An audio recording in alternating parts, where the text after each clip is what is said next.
Bonjour, bonjour. Alors, toutes les trois, avec nos invités, nous vous disons bienvenue sur le plateau des Love Sisters. Elles ont été vite. Love Sisters. Donc, on va commencer par cette chère Marie-Laure. Et oui, bonjour. Marie-Laure. Marie-Laure. T'en as de la chance, la première. Et oui, aujourd'hui, on accueille Nathalie Sacchetti. Bienvenue sur le plateau de Love Sister. Vous êtes artiste peintre et vous êtes totalement autodidacte. Vous êtes fortement imprégné par les couleurs de la Petite Camargue, qui est votre terre d'adoption. Vous vivez dans un village qui s'appelle le Kellar, et c'est cet environnement qui vous a d'abord inspiré. On va parler après d'autres. On voit vos tableaux déjà là sur le plateau. Quand est née chez vous cette passion ? Donc, je suis originaire d'Alsace et à l'époque, je ne peignais pas. Et un jour, j'ai reçu une photo de ma sœur avec sa fille dans ses bras, et ça a été le déclic, l'envie de la représenter. Alors évidemment, je n'ai pas commencé par la facilité puisque c'était un portrait, mais je pense que j'ai un don issu de mon père, italien. C'est une précision importante puisque pour lui, les couleurs étaient très importantes. Toute notre maison familiale était recouverte de fresques, que ce soit un paysage alpin sur la remise, un tapis de jeu de cartes sur le plafond de la cuisine. Enfin voilà, tout était plein de couleurs. Donc je pense que le don de peinture, envie de représenter, on va dire, ce que mes yeux voient, vient certainement de mon père. Donc ce tableau, je l'ai réalisé sans avoir jamais touché à la peinture à l'huile. Je me suis attaquée à l'huile pour démarrer et le résultat était plus que probant. Donc ça m'a donné envie de peindre et j'avais 18 ans. Donc, voilà, oui, j'allais vous demander depuis combien de temps peignez-vous ? Voilà, donc depuis très longtemps. Un certain temps. Donc c'était vraiment le démarrage. Après, j'ai essentiellement peint du figuratif, beaucoup de paysages. Oui, alors justement, oui, parmi vos œuvres, on voit beaucoup de paysages, de rivières, de la mer, les étangs. On voit aussi des portraits, des visages, des scènes de rue et aussi en ce moment des bouquets de fleurs. Alors comment définiriez-vous votre peinture ? Parce qu'on y décèle plusieurs influences artistiques. Je sais que vous avez des maîtres, des grands peintres que vous affectionnez. Alors expliquez-nous, racontez-nous. Alors pour moi, le vecteur, on va dire, entre ce que j'ai envie de peindre, entre ce que je sais faire et l'apprentissage, puisque je n'ai jamais été dans aucune école d'art, c'est vraiment l'apprentissage comme du campagnonnage. Je vais dans un musée, je regarde l'étoile, de ces maîtres que vous avez donc cités, avec des maîtres de prédilection, Courbet, Botero, Modigliani, etc. Et je regarde leur travail, j'essaye d'analyser pourquoi le jeu de lumière de ce côté-là, etc. Donc c'est vraiment mon apprentissage dans ce sens, avec du mimétisme évidemment, parce que je pense que dans la vie... Un peu, dans ce tableau-là, un peu de Picasso, je trouve, un peu de le cubisme. Et en fait, les envies de peindre naissent par rapport à une scène de rue, vous en parliez, par rapport à un paysage époustouflant qui me donne envie de reproduire ce que mes yeux voient, cette beauté du monde qui est dans le détail de ce qu'on peut retrouver, et de le transmettre à celui qui aura envie de regarder, de contempler la toile. Donc quand une inspiration arrive, et bien déjà d'une part, je le sens par rapport au déclic de ce que j'ai vu. Après, au bout de mes doigts, comme une sensation, envie de prendre un pinceau et de faire ce trait d'union entre ce qui est dans ma tête et ce qui va se retrouver sur la toile. Et est-ce qu'on peut vous passer commande ? Est-ce qu'on peut vous demander des tableaux bien spécifiques ? Alors, je fais des expositions avec des thèmes dont je décide, on va dire, la nature, etc. Mais je travaille aussi sur commande, que ce soit donc des scènes de vie, portraits. Alors, je ne suis pas la spécialiste du portrait, mais j'en fais de temps en temps. Et puis, des natures mortes, etc. Oui, j'ai beaucoup travaillé sur commande également. Alors, on peut trouver vos tableaux dans votre atelier, dans votre village. Tout à fait. Et dans des salons également, vous exposez ? Alors, j'expose régulièrement. La prochaine exposition va se situer donc, dans un petit village Arpaillard à côté d'Uzès. Donc, c'est une exposition qui se fait sur une journée. Le village, c'est la 4e édition, rassemble tous les artistes de différentes disciplines. Et donc, ça se passe sur une journée. Et donc, pour cette exposition, j'ai réalisé toute une série de natures mortes, donc essentiellement des fleurs dans des vases avec la transparence de l'eau. Myriam, tu avais une question, je crois. On peut voir vos tableaux. Myriam, tu avais une question très... Oui, j'ai une question très intéressante à te poser. Bien sûr. Je voulais savoir si tu faisais des expositions. Oui, alors, Beaucoup d'expositions, j'ai l'impression. beaucoup, j'essaye, oui. Alors, Tu peux rapprocher. j'en ai fait énormément dans la région ici, parce qu'il y a plein de lieux qui sont prédisposés, on va dire, pour accueillir les artistes. J'en ai fait également à l'étranger, après en France, dans différentes régions. Oui, donc j'essaye de trouver, on va dire, toujours la situation pour pouvoir exposer. Et j'y adapte systématiquement. Quand je fais une exposition, je crée un nouveau thème. Voilà. Donc, pour Arpaillargues, On voit vos tableaux, les bouquets de fleurs sont présents mortes. voilà, devant les tableaux, sont magnifiques. Après, j'ai fait une exposition en Israël, donc que sur des toiles, des scènes de vie, du quotidien en noir et blanc, où là aussi il y a une richesse, on va dire, que j'apprécie énormément. Et après d'autres expositions où c'était plutôt ancré sur les Cévennes, la mer, quand j'ai fait les expos à Nîmes, à la Maison de la Région, voilà. Donc, Et est-ce que vous donnez des cours? Est-ce que vous donnez des cours? Non. En revanche, j'ai un petit projet. Donc pour l'année prochaine, je vais réaliser avec les enfants de l'école du Kellar, donc l'affiche pour la fête votive. Mais sinon, non, je ne donne pas de cours.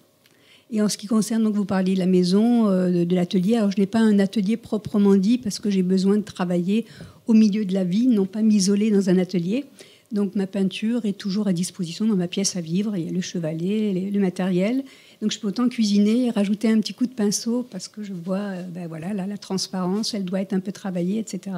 Donc ça fait partie de mon quotidien. Je n'ai pas d'amplitude de plage horaire destinée à ça. Et en exposition, oui, tous les murs de la maison. Et donc elle est ouverte à tous ceux qui ont envie Votre de venir maison voir. sert de musée. Tout à fait. Voilà. À qui veut bien venir voir vos peintures. Donc là, on va parler de l'exposition donc, du 18 au 27 avril l'année prochaine, donc en 2025, qui se situera donc à Beaucaire dans un espace culturel sur le bord des quais. Voilà. Donc là, qui est en intitulé, c'est Les Lumières du Sud. Donc je vais explorer une panel de figuratif plutôt. Et puis je rappelle que vous avez fait une belle exposition au mois de septembre. Hein. Donc sur les réseaux, on pourra le retrouver. Tout à fait. À Arpaillargues, un très joli village. Très belle exposition. Bravo à vous. Merci. Merci beaucoup. Merci bien. On peut vous trouver, vous avez un site internet? Alors j'ai autant une page Facebook, Nathalie Sacchetti, artiste peintre, qu'un compte Instagram où c'est Sacchetti, Nathalie, artiste peintre. Donc facile pour me trouver. Vous avez donc un aperçu de l'ensemble de mes toiles. Très bien. Des expositions à venir, de toutes les informations. C'est très bien. Merci, Parfait. merci, bravo à vous. Merci Nathalie. Merci. Et donc, après avoir entendu tout ce qui était très intéressant de Nathalie et Marie-Laure, nous allons passer à Soraya. Bonsoir tout le monde. Alors, Soraya. Alors, aujourd'hui, je reçois donc Morgane Berling. Bonjour. Bonjour Morgane, bonsoir même. Bonsoir, oui c'est vrai, pardon. Je vous remercie d'être là. Donc Morgane Berling est comédienne.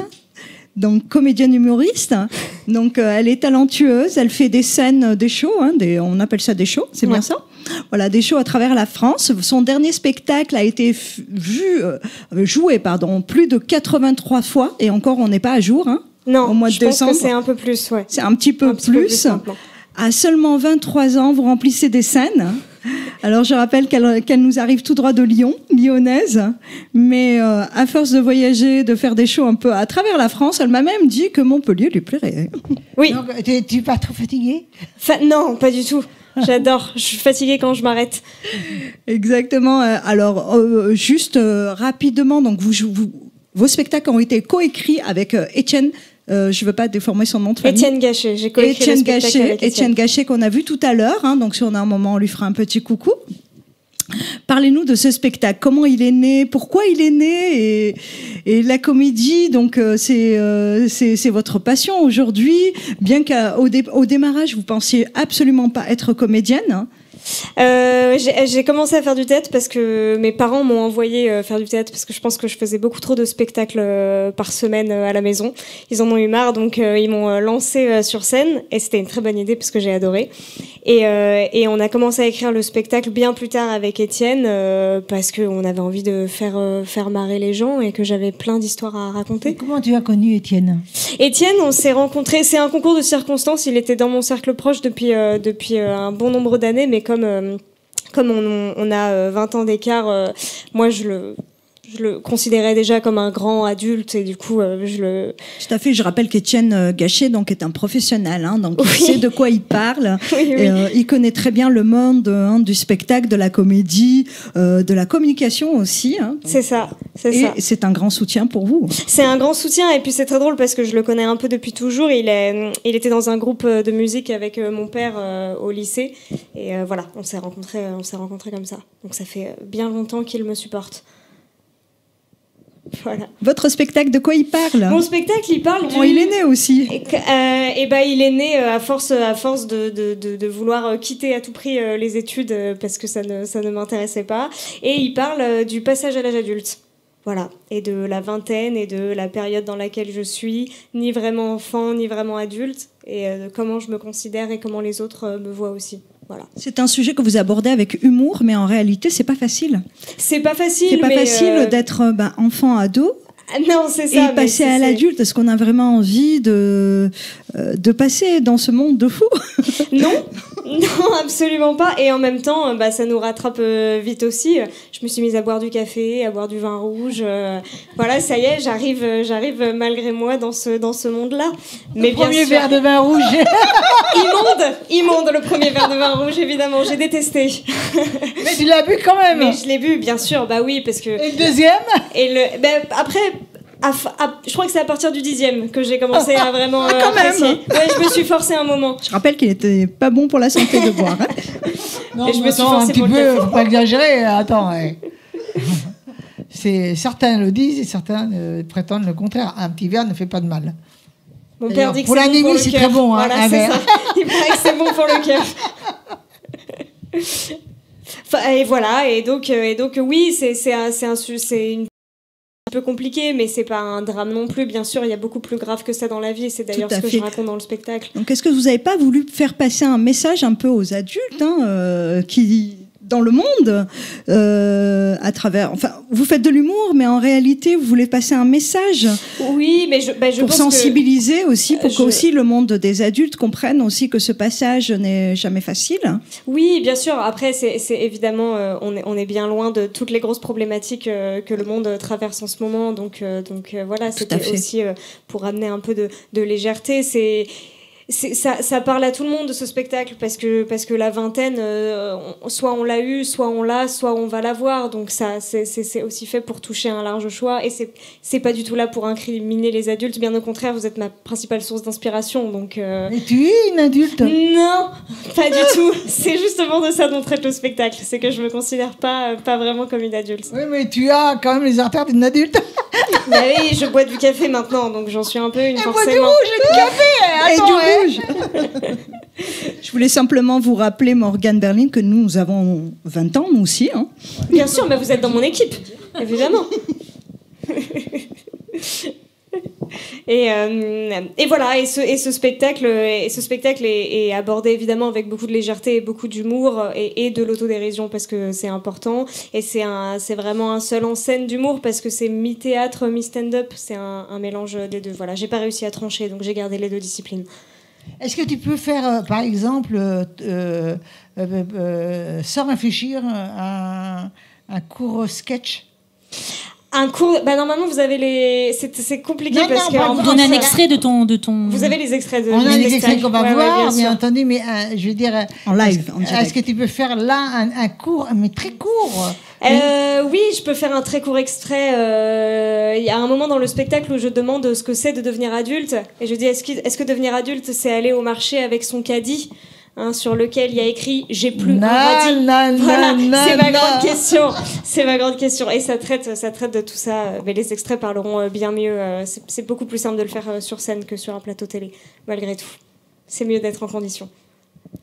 La première scène face à un public, parce que c'est pas facile de jouer face à un public à seulement... Aujourd'hui, vous avez 23 ans, mais oui. Vous avez démarré, vous en aviez 21, 22, quelque chose. Ouais, c'est ça, voilà. Une petite vingtaine. Ouais. Une petite vingtaine, comment vous êtes sentie? Parce que j'ai regardé un petit peu les extraits de vos spectacles, il y a du monde.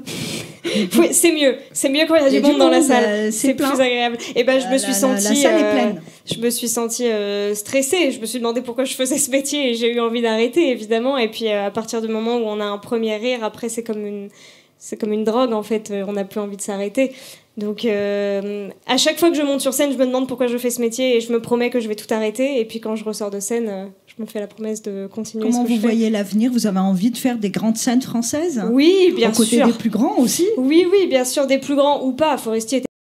Mais bien sûr, oui, j'ai envie de faire des grandes scènes, mais faut prendre son temps et je suis très contente pour l'instant d'être dans des petites salles proches Une question, du public. parce que c'est très à la mode, entre guillemets. Hein.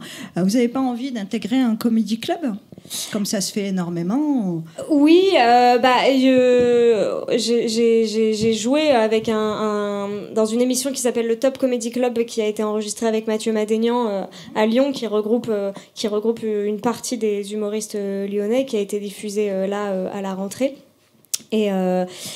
Et j'ai pas intégré de troupe officiellement, mais à Lyon, c'est une ville qui bouge énormément et où il y a des plateaux tous les soirs en 7 sur 7. Finalement, la nouvelle génération fait que sans intégrer officiellement un club, entre guillemets, on peut quand même jouer et se faire un petit nom dans le milieu. Et j'aime bien ça, l'idée d'aller voir un peu partout et de rencontrer plein de personnes. C'est ça qui est chouette, je trouve. Voilà. En tout cas, bravo. Donc, où est-ce qu'on peut vous joindre? Donc sur les réseaux, j'ai vu que vous aviez une page Facebook, elle est très active, Insta, évidemment. Et oui, ma génération, Instagram. Quand je lui ai parlé de Facebook, elle pensait que je parlais de la préhistoire. Mais je suis sur Facebook pour vous aussi, finalement. Oui, sur Insta et sur Facebook, bien sûr. Et puis en scène, en vrai, je vais aller à Fribourg, je vais aller à Valence, à Toulouse, je vais venir jouer à Montpellier aussi. Pour les dates pour 2025? Oui, c'est ça. Là, on fait la rentrée. Ça va être en 2025, donc vous allez avoir des dates à Montpellier, Valence, ou vous avez déjà l'agenda ou pas encore? J'ai l'agenda plus du tout en tête parce que c'est Étienne qui s'en occupe. Mais je serai à Montpellier certainement aux alentours du mois de mai. Je pense que je vais 2025. revenir. Voilà, c'est ça. On repostera tout au moment. Bien sûr. Voilà, avec plaisir. Et comme le dit souvent Myriam, une petite anecdote.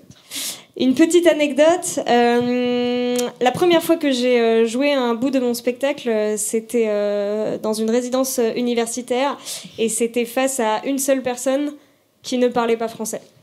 Voilà, le début de ma carrière. Ça ne pouvait que présager d'une belle suite. Et finalement, tout le reste était presque simple à côté. Ça devait pas être facile. Hein, non, mais elle nous a offert des cookies, elle était adorable, j'en garde un très bon souvenir. En voyant ton petit visage, là, de rigoler quand même. Voilà, On merci. te remercie de m'avoir quelques extraits. Merci. Merci beaucoup. Merci. C'était Morgane Berling dans toute la France. Trouver un appartement, faire à bouffer plusieurs fois par jour, faire la vaisselle plusieurs fois par jour, faire le ménage plusieurs fois par jour, payer le loyer plusieurs fois par jour.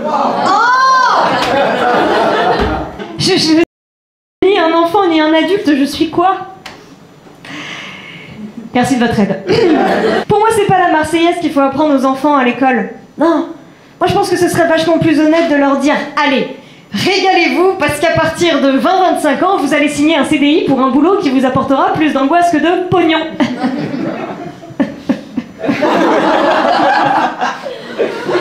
Véro, tu prends pas de café? T'aimes pas ça? Oh non, je peux pas te laisser dire une chose pareille, Véronique, c'est parce que t'as jamais goûté de bon café. Alors moi, je reçois quelqu'un avec qui j'ai eu des rapports très affectueux au téléphone, n'est-ce pas? Qui s'appelle Sandra, mais son nom d'artiste est Gaïs. Gariska. Gariska. Pour regarder le nom de famille. Gaharis, j'ai fait un petit mélange. Gariska. K. Voilà, c'est super bien. Donc, Gariska est auteur, interprète et compositeur. Donc, tu fais les trois musiques. Et est-ce que tu fais de la musique, au fait? Mais de la musique sur scène? Oui, disons que médiocrement, je dirais. Je fais un petit peu de guitare, un petit peu de clavier.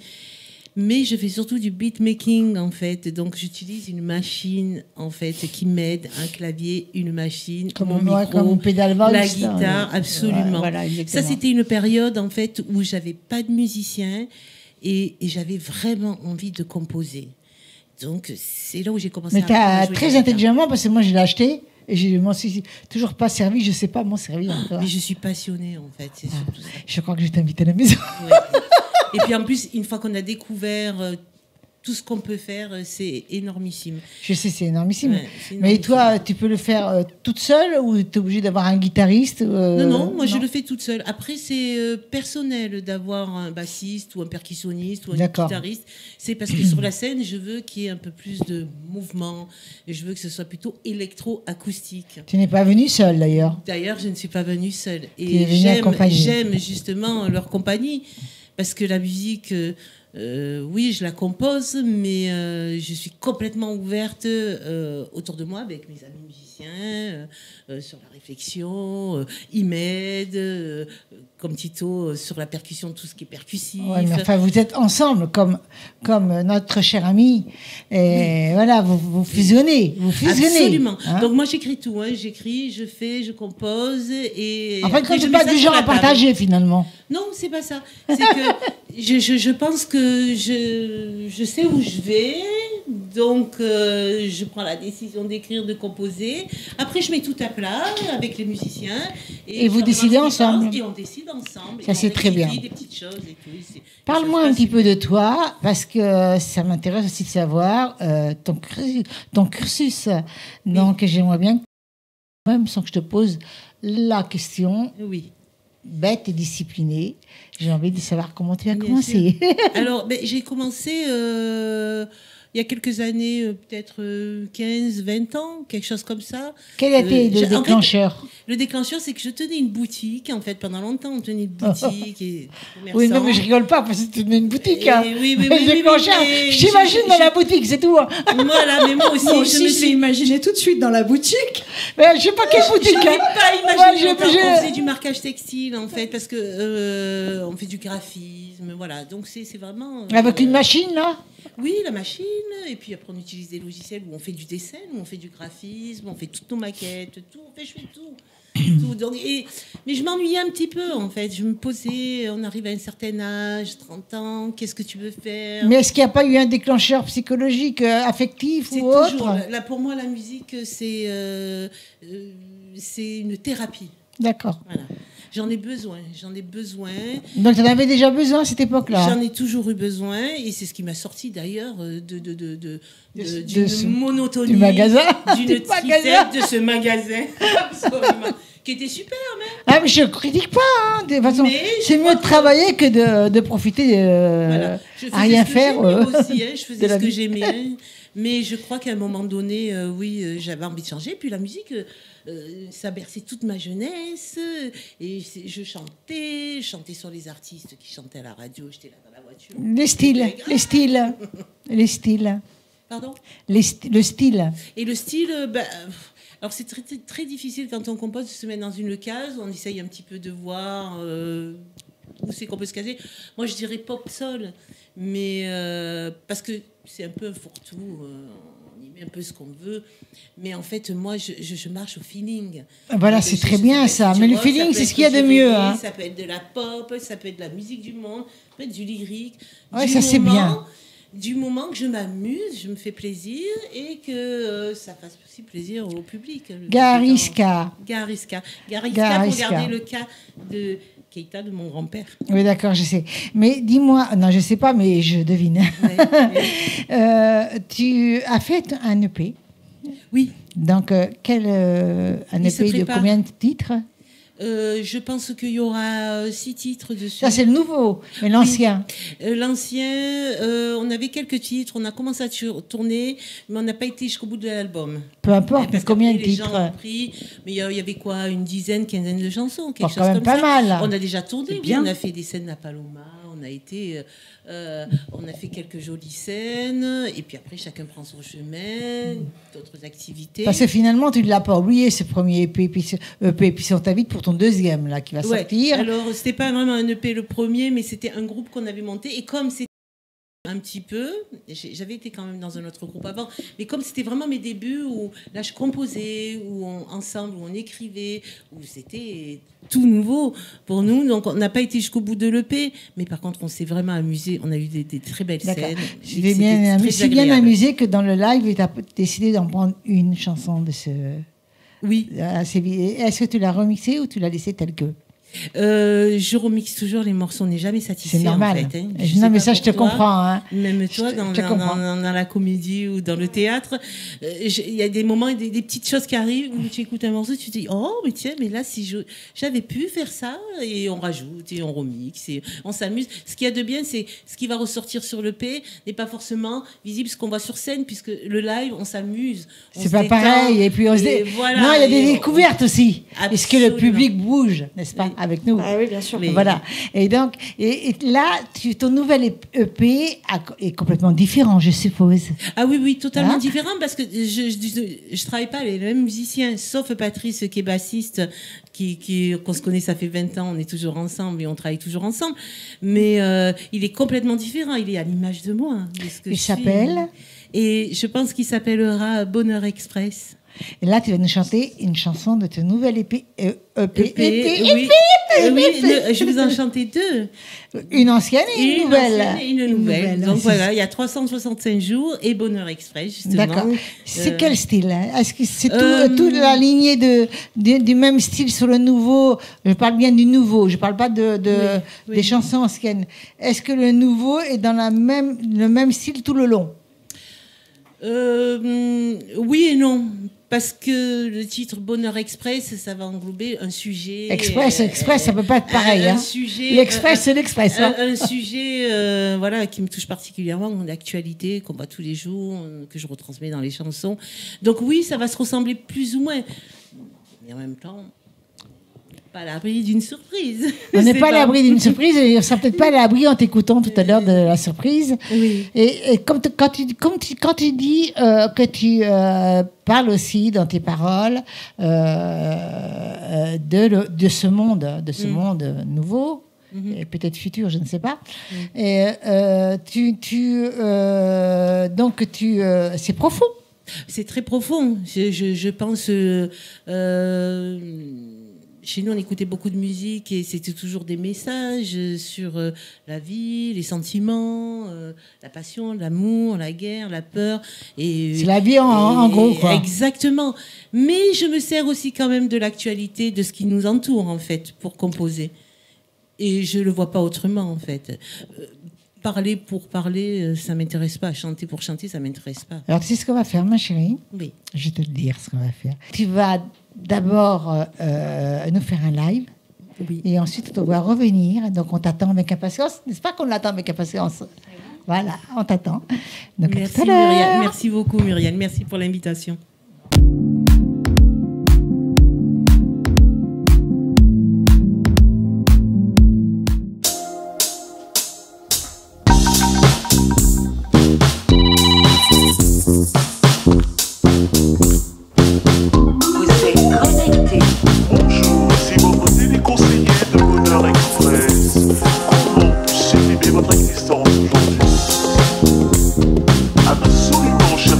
Avec la formule bonheur éternel, nous vous offrons un accès illimité au bonheur, 24 heures sur 24. Vous serez toujours heureuse, souriante et agréable.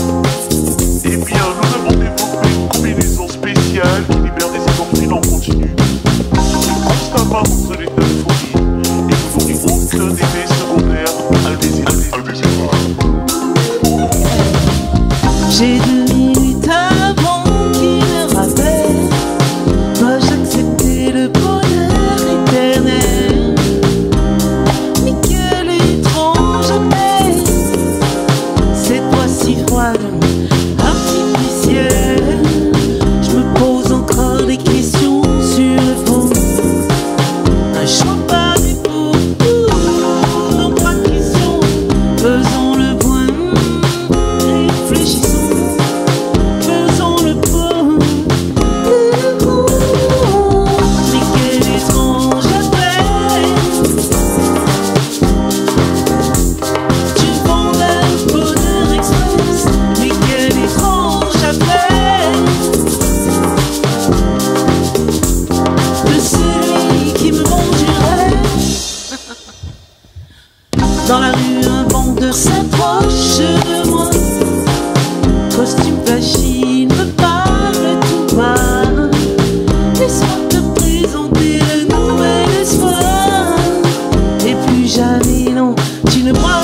léger. Oh, regarde la danse, il me dit d'une voix envoûtante. Mon ami, veux-tu essayer mon incroyable licence? Être en drapé, sans femme étincelante. Mais quelle étrange affaire. Tu vends un bonheur express. Mais quelle étrange affaire de celui qui me conduirait dans les... It's great to see the sun shining today. Ooh, and this love for one day spiritus. If you want to share life with me, even yeah, waste time to chill, let's go.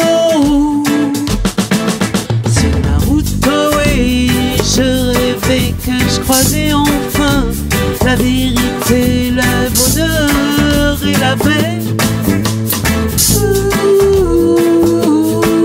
Malgré le vent, j'avance sans résistance. Avec le temps, je reçois la vie sans exigence. Le reste n'a que trop d'influence. 365 jours, les pieds sur la scène. Je regarde l'écran d'imagine à l'austère.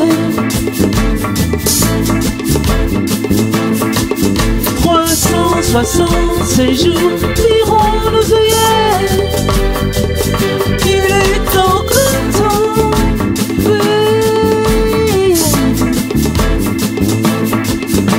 Marchons sous long chemin de guerre où le monétaire nous écrase, ouais, sous les pierres, héritage de nos pères.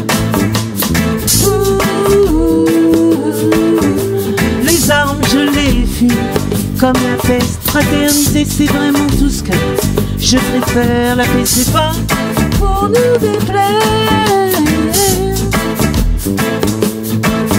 365 jours, les pieds sur la scène.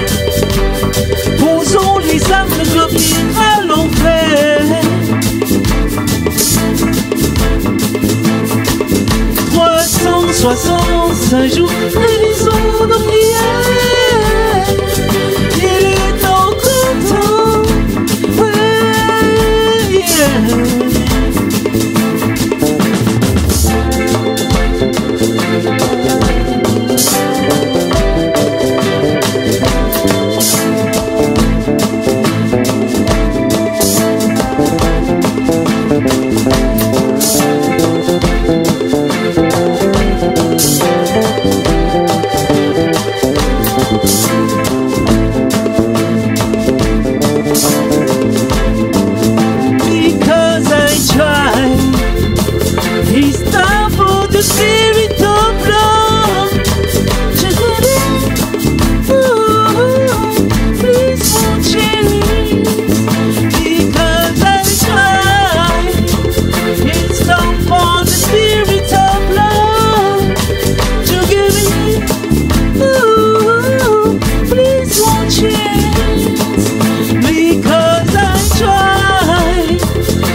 C'était génial. Bravo. Tu as bien fait de reprendre cette ancienne musique, cette ancienne titre, l'ancien titre. Mais je pense que tu devrais l'utiliser, pas le laisser dans le placard. Les autres, ne les laisse pas dans le placard, s'il te plaît. Oui, c'est vrai. Alors tu vas regarder la caméra. Où est le charmant jeune homme là qui nous fait des trucs bizarres des fois et nous on rigole et tout le monde croit qu'on rigole comme des bêtas, or que c'est pas vrai. Mais non. Il fait plein de bêtises finalement. Et tu nous dis comment on fait pour te joindre. Ben, c'est très bien, cher public, je vous salue tous. Vous pouvez nous retrouver ou me retrouver en tapotant sur les réseaux sociaux, donc Facebook, Instagram. À quel nom? Les autres, Quel nom? à Gaariska. Gaaris.k, tout simplement. Voilà. Gaaris, ça s'écrit Gaaris.k. G-A-A-R-I-S.k. Voilà, je te remercie beaucoup. Merci infiniment, Muriel, pour l'invitation. Et vraiment au plaisir de te recevoir à nouveau pour tes compositions. Alors maintenant, nous allons passer à la rubrique Monsieur Musique avec Alexandre. 1, 2, 3.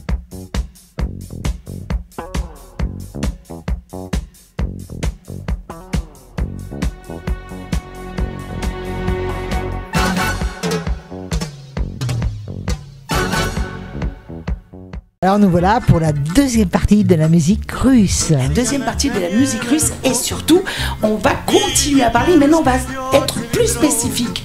On va aller chercher quoi? On va aller chercher la voix. Quelles sont les identités de la voix en Russie et surtout de quelle manière elle est, on va dire, elle s'est imposée. Exactement. Ça c'est intéressant. En 1648, le tsar Alexandre Ier de Russie a interdit l'usage de tout instrument de musique sous l'influence de l'Église orthodoxe qu'il est considéré comme diabolique. Ceci explique la limitation du répertoire instrumental. Dès lors, la musique vocale, notamment en forme de chœur, devait prendre un essor considérable. Les musiques itinérantes dites skomarki furent elles aussi interdites de ces jours. Ce n'est que sous le régime de Pierre le Grand en 1711 que la musique française et allemande furent invitées à jouer, puis surtout à s'imposer sous différentes formes en Russie. Les musiciens ukrainiens vinrent alors souvent prendre place. Mais on ne peut pas parler de ces voix-là sans parler de musique de l'Altaï.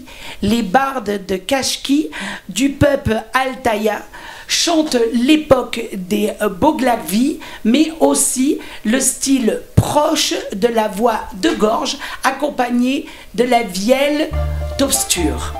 Le falsetto sera mis lui aussi en avant dans un registre plutôt basse avec un léger pentatonique et dans les mélysimes de la voix, on va se souvenir surtout de tout ce qui va être chant dysphonique. Le chant épique, chant diphonique, on va y retrouver les musiques de la Sikoskasie. On va y voir aussi la musique de Kalésie. Mais on ne peut pas non plus oublier la musique de l'Oural. Les bardes cessants des peuples bashkis, kalmouks ou moldaves y deviennent en développement une riche position de folklore intégré. La musique de Sibérie, elle, on va dire que ça va être plus chez les Yakoutais, les Koros, les Naïs, les Outchais, les Inuits, mais aussi les peuples arctiques. Les traditions de ces chamans vont intervertir dans plusieurs styles de musique lors des cérémonies Kamolnavi. Cette zone est outre-habitée. Aussi, les bouriates et les kavaks pratiquent aussi bien les aspects de l'échelle pentagonique, monophonique, union et les musiques de monologue. Le chant à tambour, le chant de gorge, le chant long, épique, mais aussi les chants de l'Oural vont eux apporter un chant dansant et qui vont surtout nous mettre dans un état, on va dire, de transe. C'est de là que viendront tous les styles de musique de la Volga, où on va y retrouver un jeu de musique pentagonique, partageant ses caractéristiques avec de la musique kazakh et des longs mongols. Le chant satisfait le peuple, mais aussi satisfait les énergies de chacun. Et on va se dire que chez certains, comme les chamans, eh bien, on va y retrouver des styles plus particuliers. Et c'est ce qu'on va retrouver dans les chants au tambour. Et on retrouve toujours l'utilisation de la gorge. Ben, voilà. Beaucoup de mots, beaucoup de noms, beaucoup de choses aussi qui vous ont peut-être attiré. Peut-être que vous aussi à la maison, vous avez envie d'en savoir un peu plus. Alors je vous engage à aller découvrir sur les zones d'écoute comme YouTube ou vos zones de téléchargement légal. Eh bien, tout ce qui va être artistiquement parlant audible. Ne vous arrêtez pas au style que vous écoutez à longueur de journée. Peut-être que ailleurs dans un autre pays, un style va vous convertir. Et je l'espère. À bientôt. À bientôt. Bye bye. C'est à moi, donc bonjour Corinne Dando. Bonjour. On va continuer à parler de musique avec vous, puisque vous êtes thérapeute et également professeur de kizomba thérapie. Alors, ça peut interpeller beaucoup de gens parce qu'on se demande ce qu'est la kizomba, mais on va le voir avec vous justement. Vous avez une autre corde à votre arc. On le verra dans un second temps. Hein. Vous êtes aussi créatrice de produits, d'articles. On le verra après. On vous connaît sous le pseudo Co-Nexion. C'est bien ça. C'est un pseudo qui résume très bien, je trouve, ce qu'est la kizomba thérapie. Alors, expliquez-nous, justement. Tout à fait. Donc, merci pour votre invitation. Déjà, je suis très touchée. Oui, Connexion, c'est le CO de Corinne, mon prénom. Et connexion, pourquoi ? Parce que la kizomba, c'est une danse de connexion. Voilà. Connexion d'abord avec soi-même, avec son corps et son esprit. Et ensuite, connexion avec son ou sa partenaire. C'est une danse ongolaise ? Tout à fait. Voilà. C'est un mélange de samba et de zouk. Voilà. Tout à fait. Donc le but, c'est de libérer les émotions, de lâcher prise. Exactement. Alors, on ne commence pas par ça quand on commence la kizomba, hélas. C'est pour ça que je sors un peu du lot de cet enseignement. C'est parce qu'on nous apprend beaucoup à faire des pas, des steps, ce qu'on appelle. Et on oublie cette parenthèse qui est très importante, notamment pour la femme, parce que c'est une danse où la femme, la follow, on appelle ça la follower, puisqu'elle suit, doit avoir un certain lâcher-prise et doit suivre son cavalier. Et du coup, on ne nous apprend pas cette connexion, on ne nous apprend pas ce lâcher-prise. Et c'est le point que je voulais insister, que je voulais travailler avec des élèves. Donc, voilà. Donc vous avez revisité un petit peu tout à fait. cette danse Oui, pour compléter, en fait, ce qu'on ne trouve pas ailleurs. Pour la rendre encore plus bienfaitrice, on va dire. Tout à fait. Et vous avez démarré cette activité quand ? Alors, j'ai commencé il y a un peu plus d'1 an, mais moi, je danse depuis début 2018.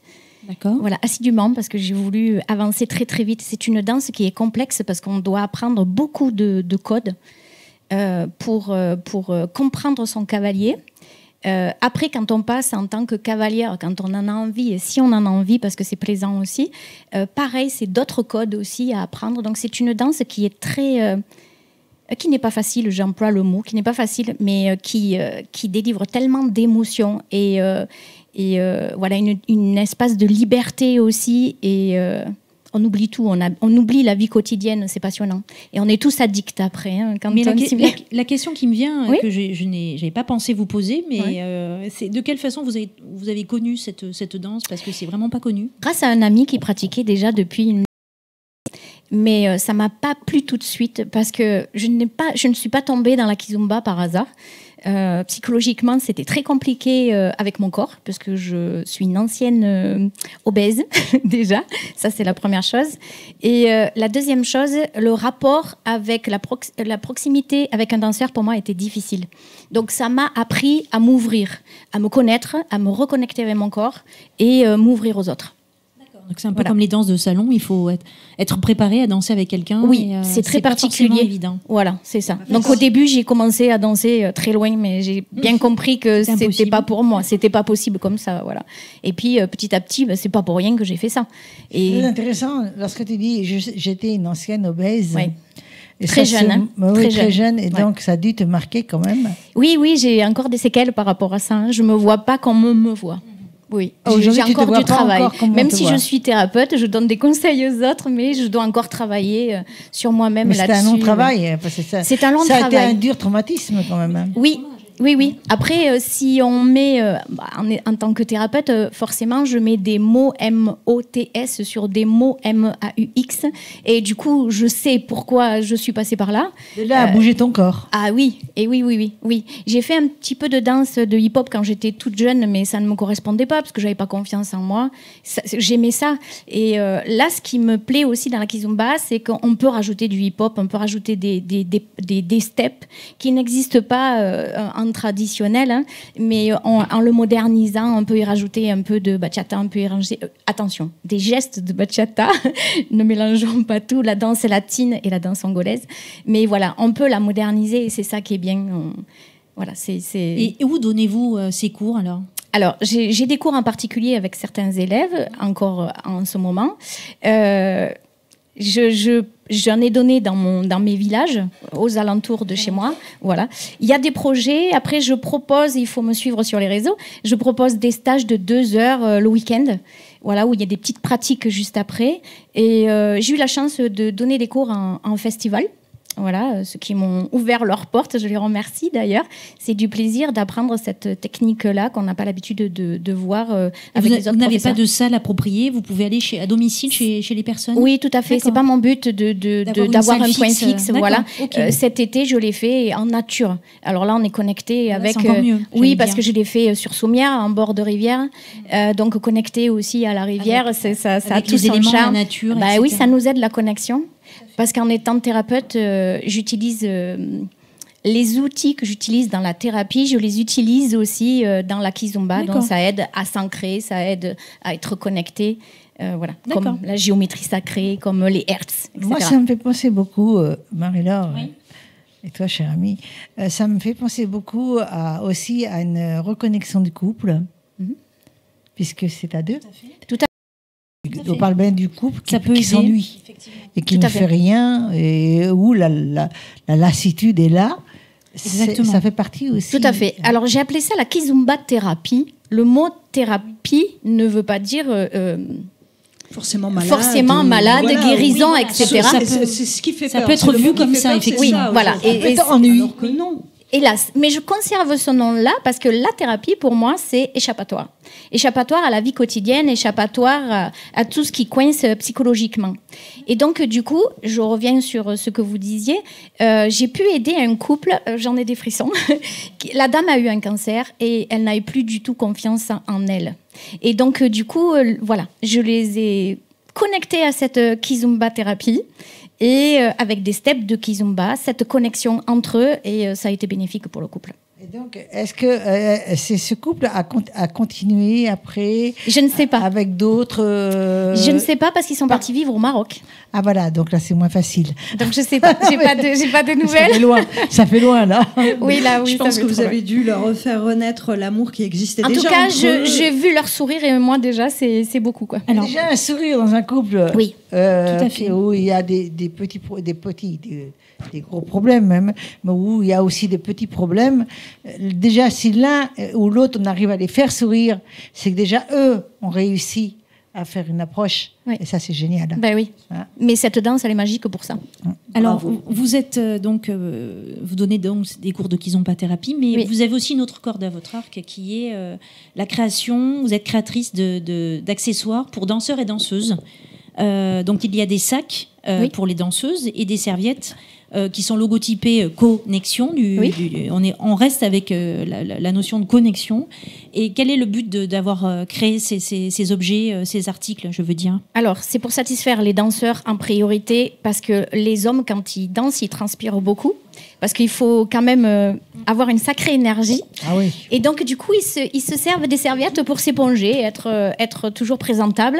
Et j'ai acheté du tissu bambou, comme ça, c'est écologique. Et j'ai fait des serviettes, donc il y a plusieurs couleurs, il y a plusieurs tailles. Et surtout, ma petite touche personnelle, c'est que je peux les personnaliser, broder à leurs initiales. D'accord. Avec du couleur or, voilà, des broderies couleur or. Très bien. Et les sacs pour les danseuses, Oui. en fait, nos sacs de chaussures de danse sont très moches. C'est basique. Oui, et j'ai c'est voulu sûr que c'est pas sortir forcément un peu très du lot original. en faisant comme un sac féminin. Alors, c'est fait que pour mettre des chaussures, c'est-à-dire que alors c'est très solide, mais par contre, c'est pas très large. On peut pas mettre, mais on peut mettre un portefeuille, on peut mettre ses papiers, ses clés de voiture. On peut s'en servir, le détourner, quoi. Détourner de son usage. Son sac de chaussures, On peut mettre aussi, pour se défendre, comme on n'a pas trop le droit On de n'a se pas défendre. trop le droit de dire, mais moi je sais ce que je mettrais dedans. Moi aussi, mais légalement, on peut avoir un déodorant alcoolisé. Voilà. Si quelqu'un vient nous embêter, on peut lui sent très lancer dans bon. les yeux. Ça, c'est pas mal. Non, mais le déodorant dans la danse, il est impératif. Je vais vous dire du côté homme et du côté femme. Donc c'est impératif. après, dans les visuels que vous avez choisis, les graphismes, on retrouve la fleur de vie. Oui, je suis très attirée par la travailler avec Donc, c'est un en côté tant que ésotérique, un thérapeute petit peu. aussi. Voilà, ça apporte de l'énergie. Vous voyez, je l'apporte sur moi tout le temps. Ça apporte une certaine vibration, une certaine énergie, comme la musique peut nous apporter aussi cette vibration-là. Donc Voilà. c'est très très beau, C'est très une réussi. Merci, Merci, c'est gentil. C'est magnifique. Hein. Et Merci ça correspond beaucoup. très bien Voilà. à l'état d'esprit qui est le vôtre. Est-ce que vous Merci. voulez au message que vous voulez faire passer? Sur les réseaux sociaux. Alors, regarde dans la caméra, si tu peux nous Oui. dire. Le message, vous pouvez me rejoindre déjà sur les réseaux sociaux, donc Facebook. Je suis désolée, je suis démodée. Non, pas de souci. Donc, mon Facebook, c'est Dando, D-A-N-D-O, Corinne, et c'est le nom et mon prénom que je porte fièrement de mes parents. Et voilà, et c'est spécifié connexion. Et vous pouvez retrouver donc mes stages, mes cours que je propose, et puis surtout ma thérapie, puisqu'en tant que thérapeute, je compte aussi aider un maximum, accompagner pour une guérison un maximum de personnes. Voilà. On vous trouve aussi sous Mademoiselle Coco? Oui, c'est ça voilà, sur Instagram, vous pouvez trouver aussi ma page perso et ma page pro, qui est donc connexion, co-nexion. Kizumba Thérapie. Et puis, vous pouvez me trouver aussi sous Mademoiselle Coco, parce que ça, c'est un profil que j'ai depuis plusieurs années. Mademoiselle Coco. Voilà, Que avec tu un gardes. M majuscule et les deux C majuscules. Bah, écoute, toi, merci. Merci beaucoup. Merci beaucoup. Génial. Merci Corinne. Dis-moi, Merci. toi, ce qui m'intéresse tout à l'heure, il y a eu une petite bride de parole. T'es sur TikTok, je suppose. Bien sûr, Voilà. je ratisse large. Et ratisse. Elle suit tout, Myriam Watteau. Et c'est vrai que TikTok. Moi aussi, C'est incontournable. Je suis sur TikTok. Bah super, on se voit sur TikTok alors. Alors, il faut se suivre mutuellement. C'est ça. Donc, maintenant, ma chérie, ça va être à toi. Alors maintenant, moi, je vais recevoir. On passe sur un tout autre talent. Un homme, enfin. Un homme. Donc, je reçois Monsieur Philippe Hazard, qui est écrivain. C'est mon vrai nom, hein, Hazard. Oui, oui. Peu importe un faux ou un vrai nom, peu importe. On voit le personnage. Non, mais je dis ça parce que lorsque je rencontre des lecteurs, ils me disent mais c'est votre vrai nom.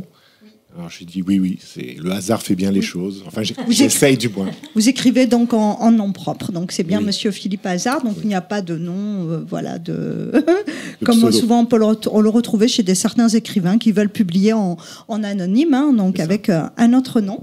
Donc, Non, taratata. Non, c'est pas toujours pas en anonyme. On peut garder un nom d'artiste ancien et on continue parce qu'on est connu, tout simplement. Donc je suis pas du tout d'accord avec toi, ma grande. Merci pour la précision. Donc du coup, donc vous n'êtes pas que écrivain, donc vous êtes aussi professeur des écoles. Oui, c'est ça. Donc parlez-nous un peu de ce métier avant d'arriver à l'écriture. Hein. J'ai commencé l'écriture il y a une douzaine d'années parce que j'ai suivi une formation d'archéologie et d'histoire de l'art. Et lors d'un cours en master, j'avais le travail de trouver un objet, celui que je voulais, un artefact, n'importe lequel, et je devais en parler de sa création jusqu'à aujourd'hui. Pourquoi il se retrouvait dans tel ou tel musée. J'ai trouvé le sujet intéressant et j'ai continué à faire mes recherches comme ça. Et un objet que j'avais photographié en Grèce m'a intrigué. J'ai cherché à savoir pourquoi il y avait ce personnage qui était sur cet artefact. Et donc j'ai mené mon enquête et j'ai trouvé beaucoup de choses qui m'ont permis bien d'écrire un petit dossier façon universitaire, mais pas plus. Je me suis dit, mais peut-être que là, je pourrais en écrire un roman. Tout à fait. Donc justement, c'est cette passion de l'archéologie qui vous a mené donc à écrire vos livres. Hein, oui, c'est ça. Et j'ai envie de dire, vous avez rajouté votre petite touche personnelle pour attirer le lecteur. Hein. Oui. Donc dans l'écriture, en fait, on retrouve comment expliquer ça pardon, désolé, je perds les mots. J'essaye de divertir, mais en apprenant, en divertissant. C'est divertir, mais aussi apprendre des choses sur l'histoire, sur notre histoire. C'est une enquête, hein, donc voilà, c'était les mots que j'ai cherchés. Donc on pourrait dire que c'était un roman policier, bien qu'à l'époque il n'y avait pas de policier, donc il fallait que je trouve un autre héros. Donc voilà, j'ai essayé un petit peu d'écrire quelque chose d'un petit peu différent d'un roman policier classique avec un héros qui serait... Il y a eu au démarrage donc le fil rouge, oui. qu'on n'a pas ici, je crois. Hein. Oui. Le fil rouge est un des premiers romans que vous avez écrits.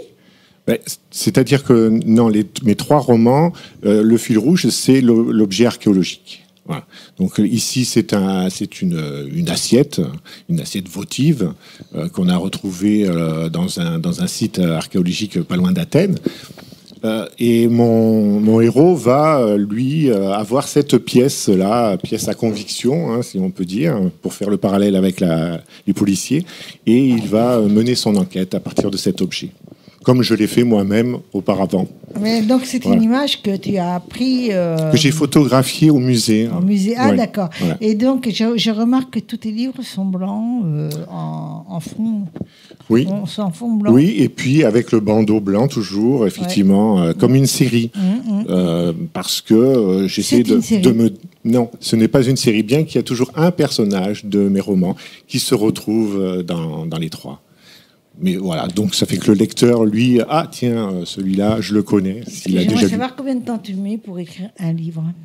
Alors, ce sont beaucoup de recherches. Oui, d'abord. Donc, il me faut beaucoup de temps. Le premier, il m'a fallu 4 ans. C'est énorme. Voilà, donc beaucoup de recherches. Surtout que la céramique grecque, il y a peu de choses. On sait peu de choses. Tromper en plus. Voilà. Mais c'est ce qui m'intéressait, hein, c'était d'écrire quelque chose qui soit plausible et qui ait un intérêt historique. Et puis, les 2 autres, j'ai mis 3 ans. Voilà, je mets 3 ans. Quand même, chacun. Oui, chacun, oui. Est-ce que... Mais... Bon, je travaille également de notre... 4, 5, 6, 7, 8, 9, 10... T'as mis 10 ans. Je rappelle que tu travailles à côté. Que Philippe est professeur des écoles. Oui, et je suis quand même enseignant. Vous enseignez à la fois donc, l'enseignement traditionnel, classique, légal en France, mais aussi donc, en parallèle, vous donnez à tous vos élèves, hein, tous les ans, cette passion pour l'archéologie qui est en plus.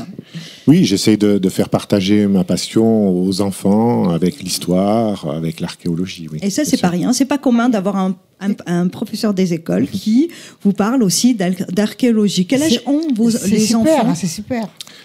Actuellement, j'ai des enfants, des petits. J'ai des enfants entre 5 et 7 ans. 5 et 7 ans, quand la curiosité est là et elle apprend plus vite quand même. À 5-6 ans, on apprend plus vite. Hein. Il faut, hein, parce que là, c'est la lecture, donc il faut qu'ils apprennent. Non, mais on apprend, on écoute. Mais ils aiment ça. On écoute sur l'archéologie, on écoute. Et c'était édité par qui? Par Atépage Édition, c'est une maison d'édition de Montpellier. Voilà. Est-ce qu'il y a un livre en préparation? Oui, il y a un livre qui va sortir en courant 2025. Oui. Dans peu de temps, donc. Oui, voilà, c'est ça. Mais je ne sais pas encore quand. Ce sera en début ou en fin d'année. C'est un livre qui est sur le monde de l'art et des faux. Voilà, un faussaire. Et on peut trouver vos livres où? Alors, mes livres se trouvent à Sorramps. Sorramps, oui. Sorramps Comédie. Une autre librairie qui est à Aiglon aussi. Donc des librairies indépendantes? Oui, voilà. Essentiellement, plus que Cultura, la Fnac ou... Voilà, c'est surtout Sorramps et puis quelques librairies comme ça, de quartier.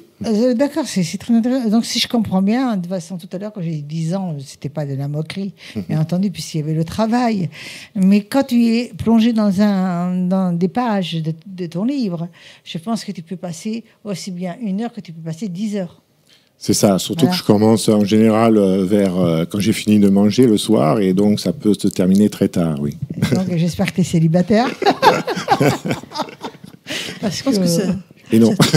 Parce que ça doit pas être facile, parce que comme ce sont des livres à la fois, donc il y a des intrigues policières, on l'a compris, mais il y a aussi de l'histoire réelle. Donc vous pouvez pas vous tromper en fait en réalité sur la.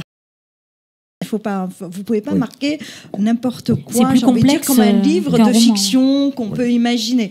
Là, vous êtes quand même dans la réalité. Alors c'est très distrayant. Mes personnages sont assez drôles. Les situations sont cocasses. Donc voilà, il y a beaucoup d'humour. C'est pas du tout un livre scientifique. Voilà, c'est ça. Est-ce que tu lis des passages à ton ou ta partenaire? Comment Est-ce que tu lis des passages parfois? Oui. Ah oui, mais je lis. Dans le lit. Pas que des. La précision de la question est avec votre partenaire. Bien sûr. Oui, bien sûr. Oui.